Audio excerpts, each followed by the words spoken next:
Campbell residents have seen a number of changes to their neighborhoods over the years. The most recent, a new housing code that will remove abandoned buildings in the city. 27 First News reporter Derrick Lewis spoke with a neighbor who wishes this wasn't a problem in her community at all. He joins us live in the studio. Derrick? Erica, when houses are foreclosed, many of them get abandoned because property owners feel like it's not their responsibility anymore. But that's not the case.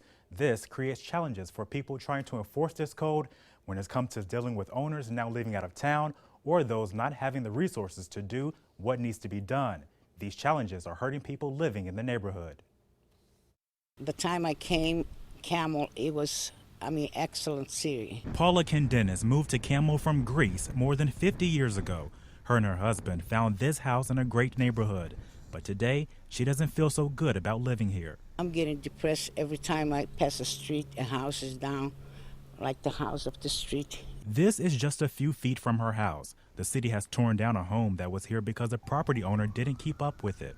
I feel like crying. It's so depressed. You don't see nobody. The demolitions are happening all over Campbell since the city enforced its new housing enforcement code over the spring. Somebody's driving by, instead of seeing boarded up houses or things of that nature, overgrown yards, we want to see them go by and say, hey, those houses look pretty good there. As officials work to enforce this amended housing code, they've been faced with challenges from property owners. As we were confronting him about the conditions, said in kind of a demeaning voice that this is Campbell, not Canfield.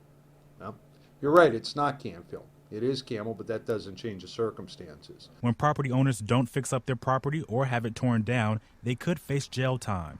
Paula wishes this wasn't an issue at all in her neighborhood. Pretty soon they're going to tear all the houses down and make it to a forest, all trees. Because they don't take care of it.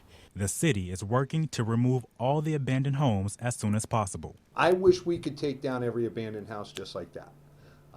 Those millions don't exist within our budget to be able to make that happen. And the city wants the public's help with this effort. Call the municipal building or stop by if you want them to take a look at an abandoned property in your neighborhood. Erica? All right, Derrick, thanks.